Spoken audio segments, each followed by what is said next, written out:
Other week, I was talking to a founder in the early stages of his business. So the first couple of years, completely driven by passion, long hours, loving it, hitting all the goals.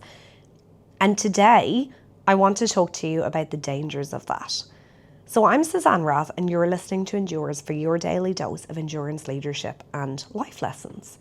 And I'm going to preface this by saying I have been there, where work has been, my sense of self-worth, my hobby, my social outlet, my purpose, my main challenge. And that is great, and it's sometimes really necessary, particularly in the startup phase. But there's a huge risk to it becoming your main source of identity. And for this person I was speaking to, they'd actually given up a lot of their hobbies. They let go some of their friendships.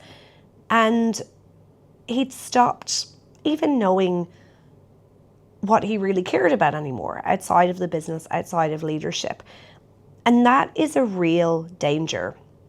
One, because you get what psychologists call role engulfment. So this is your only identity. It becomes really hard to deal with things when things become hard within that identity. You don't have somewhere else to go. You don't have a hobby you can fall back on.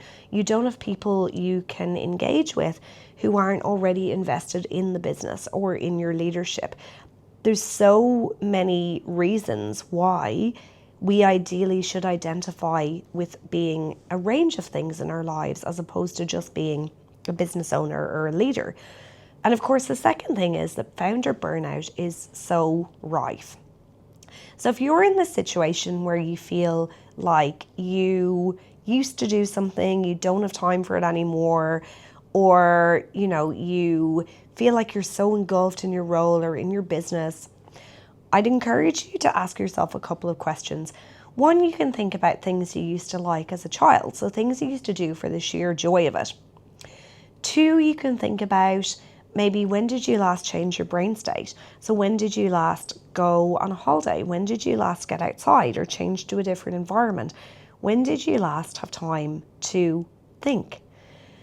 It's really important that you have this space in your life where you're not the constant problem solver, where you're not the CEO, you're not the leader, you're not the founder, so that you can actually build that resilience and that roundedness outside of your workplace, which then will increase your performance, your creative thinking, and your resilience in work. Thanks for joining me, and I will see you tomorrow for more from Endures.